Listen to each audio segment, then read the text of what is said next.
ವಿರುದ್ಧ ಆಹಾರ ಯಾವುದು? ಆಹಾರವನ್ನು ಹೇಗೆ ತಿನ್ನಬಾರದು?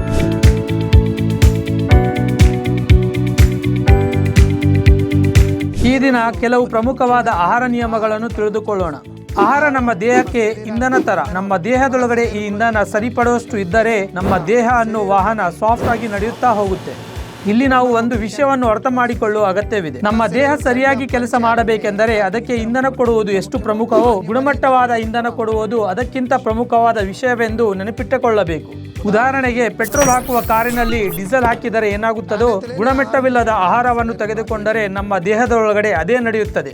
ಅಲ್ಲದೆ ನಾವು ಏನು ತಿನ್ನಬೇಕು ತಿಳಿಯುವುದಕ್ಕಿಂತ ಏನು ತಿನ್ನಬಾರದು ಅಂತ ತಿಳಿದುಕೊಳ್ಳುವ ಅಗತ್ಯವಿದೆ. ಈ ದಿನದಲ್ಲಿ ಈ ವಿಡಿಯೋ ಒಳಗಡೆ ನಾವು ತಿನ್ನಬಾರದ ರಾಂಗ್ ಫುಡ್ ಕಾಂಬಿನೇಷನ್ ಬಗ್ಗೆ ಇವಾಗ ತಿಳಿದುಕೊಳ್ಳೋಣ. ನಮ್ಮ ಹಿರಿಯರು ಅನ್ನ ತಿಂದ ತಕ್ಷಣವೇ ತಂಪಾದ ನೀರನ್ನು ಕುಡಿಯಬಾರದು ಅಂತ ಹೇಳ್ತಾ ಇರ್ತಾರೆ. ಅಲ್ಲದೆ ರಾತ್ರಿ ಹೊತ್ತು ಮೊಸರು ತಿನ್ನಬಾರದು ಅಂತ ಹೇಳ್ತಾ ಇರ್ತಾರೆ. ಇದನ್ನು ನಾವು ರಾಂಗ್ ಫುಡ್ ಕಾಂಬಿನೇಷನ್ ಅಂತ ಹೇಳ್ತಾ ಇರ್ತೀವಿ. ಆಯುರ್ವೇದ ಪರಿಭಾಷೆಯಲ್ಲಿ ಹೇಳಬೇಕೆಂದರೆ ಇದನ್ನು ವಿರುದ್ಧ ಆಹಾರಗಳು ಅಂತ ಹೇಳ್ತೀವಿ. ಇದರೊಳಗೆ ಬಹಳ ವಿಧಗಳು ಇದೆ, ಆದರೆ ಅದರೊಳಗೆ ಕೆಲವು ಪ್ರಮುಖವಾದವುಗಳನ್ನು ಇವಾಗ ನೋಡೋಣ. ಮೊದಲನೆಯದು ದೇಶ ವಿರುದ್ಧ ಆಹಾರಗಳು. ಇರುವ ಪ್ಲೇಸ್ ಜೊತೆಗೆ ನಮ್ಮ ಫುಡ್ ಸೆಲೆಕ್ಟ್ ಮಾಡ್ತಾ ಇರಬೇಕು. ಉದಾಹರಣೆಗೆ ರಾಜಸ್ಥಾನ್ ಹೋಗಿದ್ದೀರಾ ಅನ್ಕೊಳ್ಳಿ, ಅಲ್ಲಿಯ ವಾತಾವರಣ ಉಳಿದ ಪ್ರದೇಶಗಳಿಗೆ ಹೋಲಿಸಿದರೆ ಸ್ವಲ್ಪ ಬಿಸಿಯಾಗಿರುತ್ತದೆ. ಆ ಕ್ಲೈಮೇಟ್ ಒಳಗಡೆ ಡ್ರೈ ಆಗಿಯೂ ಲೈಟ್ ಆಗಿಯೂ ಇರುವಂತಹ ಆಹಾರವನ್ನು ತಿನ್ನಲಿಲ್ಲ ಅಂದರೆ ಒಳ್ಳೆಯದು.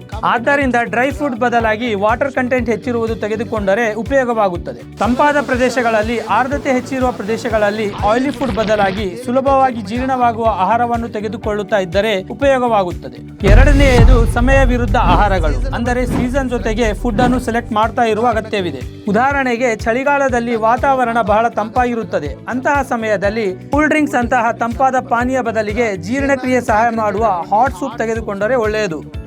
ಅಲ್ಲದೆ ಬೇಸಿಗೆ ಕಾಲದಲ್ಲಿ ಬಿಸಿ ಬಿಸಿ ಆಹಾರದ ಬದಲಿಗೆ ತಂಪು ಮಾಡುವ ಆಹಾರಗಳನ್ನು ತೆಗೆದುಕೊಂಡರೆ ಉಪಯೋಗವಾಗುತ್ತದೆ. ಮೂರನೆಯದು ಅಗ್ನಿ ವಿರುದ್ಧ ಆಹಾರಗಳು, ಅಂದರೆ ನಮ್ಮ ಜೀರ್ಣಕ್ರಿಯೆ ಶಕ್ತಿಗೆ ಉಪಯೋಗವಾಗಿರುವ ಅಗ್ನಿ ಧಾತುಗಳಿಗೆ ದೃಷ್ಟಿಯಲ್ಲಿ ಇಟ್ಟುಕೊಂಡು ಆಹಾರವನ್ನು ಆಯ್ಕೆ ಮಾಡುವ ಅಗತ್ಯವಿದೆ. ಹೇಗೆಂದರೆ, ಆಹಾರವನ್ನು ಸರಿಯಾಗಿ ಜೀರ್ಣ ಆಗುವ ಕೆಪಾಸಿಟಿ ಇದ್ದಾಗ ಹೆವಿ ಫುಡ್ಸ್ ಇದ್ದರೇನು ಅಷ್ಟೇ ಜೀರ್ಣವಾಗುತ್ತದೆ. ಅದೇ ಡೈಜೆಷನ್ ಸಿಸ್ಟಮ್ ವೀಕ್ ಇದ್ದಾಗ ಮೃದುವಾದ ಆಹಾರವನ್ನು ತೆಗೆದುಕೊಂಡರೆ ಉಪಯೋಗವಾಗುತ್ತದೆ. ನಾಲ್ಕನೆಯದು ಪಾಕ ವಿರುದ್ಧದ ಆಹಾರಗಳು, ಅಂದರೆ ಆಹಾರವನ್ನು ಸರಿಯಾದ ಪದ್ಧತಿಯೊಳಗಡೆ ಬೇಯಿಸಿದ ಆಹಾರವನ್ನು ಆಯ್ಕೆ ಮಾಡುವ ಅಗತ್ಯವಿದೆ. ಉದಾಹರಣೆಗೆ, ಬಹಳ ಸುಡುವ ಆಹಾರಗಳನ್ನು, ಹುರಿದ ಆಹಾರವನ್ನು ಇಷ್ಟ ಬಂದ ಹಾಗೆ ತಿಂತಾ ಇರ್ತಾರೆ. ಆದರೆ ಸೀಮಿತಕ್ಕಿಂತ ಮೀರಿ ಹೆಚ್ಚು ಸುಟ್ಟರು ಹುರಿದರೂ ಆ ಆಹಾರದೊಳಗಡೆ ಹಾನಿಕಾರವಾದ ಕೆಮಿಕಲ್ ರಿಲೀಸ್ ಆಗ್ತಾ ಇರುತ್ತೆ. ಅದು ಆರೋಗ್ಯಕ್ಕೆ ಅಪಾಯಕಾರಿಯಾಗಿ ಬದಲಾಗುವ ಅವಕಾಶಗಳು ಇರುತ್ತೆ. ಅದಕ್ಕೆ ಸರಿಯಾದ ಪದ್ಧತಿಯೊಳಗಡೆ ಬೇಯಿಸಿದ ಆಹಾರವನ್ನು ತೆಗೆದುಕೊಳ್ಳುತ್ತಾ ಇದ್ದರೆ ಒಳ್ಳೆಯ ದೇಹದ ಜೊತೆಗೆ ಆರೋಗ್ಯವಾಗಿ ಇರ್ತೀವಿ ನಾವು. ಕೊನೆಯದಾಗಿ ವಿಧಿ ವಿರುದ್ಧದ ಆಹಾರಗಳು. ಇದು ಫುಡ್ ಕಾಂಬಿನೇಷನ್ ಅಲ್ಲ, ಆದರೆ ಫುಡ್ ಅಂಡ್ ಹ್ಯಾಬಿಟ್ ಕಾಂಬಿನೇಷನ್ ಹೇಳಬಹುದು. ಇದಕ್ಕೆ ಸಿಂಪಲ್ ಆಗಿ ವಿಧಿ ಅಂದರೆ ನಾವು ಮಾಡುವ ಕೆಲಸ ಅಂತ ಅರ್ಥ. ಆಹಾರ ತಿನ್ನುವಾಗ ಸ್ವಚ್ಛವಾಗಿ ಕೈಯನ್ನು ತೊಳೆದುಕೊಳ್ಳುವ ಅಗತ್ಯವಿದೆ. ತಿನ್ನುವಾಗ ಬೇರೆ ಕೆಲಸದ ಮೇಲೆ ಧ್ಯಾನ ಹೋಗದೆ ತಿನ್ನುವ ಅಗತ್ಯವಿದೆ. ಸ್ವಚ್ಛವಾಗಿರುವ ಸ್ಥಳದಲ್ಲಿ ಕುಂತು ಆಹಾರ ಮಾಡುವ ವಿಧಾನ ಪ್ರಮುಖವಾಗಿದೆ ಅಂತ ಹೇಳಬಹುದು ನಾವು. ತಿನ್ನುವಾಗ ದೃಷ್ಟಿಯೆಲ್ಲ ಆಹಾರದ ಮೇಲೆ ಇದ್ದರೇನೆ ನಮ್ಮ ದೇಹಕ್ಕೆ ಹತ್ತುವ ಅವಕಾಶಗಳಿರುತ್ತದೆ. ನೋಡಿದರಲ್ಲವೇ, ಇದು ಕೆಲವು ಪ್ರಮುಖವಾದ ಆಹಾರ ನಿಯಮಗಳು. ಆಹಾರವನ್ನು ಹೇಗೆ ಸೇವಿಸಬಾರದು ಅಂತ ಅರ್ಥ ಮಾಡಿಕೊಂಡು ಈ ನಿಯಮಗಳನ್ನು ಅಭ್ಯಾಸ ಮಾಡಿಕೊಳ್ಳುವ ಅಗತ್ಯವಿದೆ. ವಿರುದ್ಧ ಆಹಾರಗಳಿಗೆ ದೂರವಾಗಿ ಇರೋಣ, ವಿಧಿಯಾಗಿ ಆರೋಗ್ಯವನ್ನು ಕಾಪಾಡೋಣ. Thank you.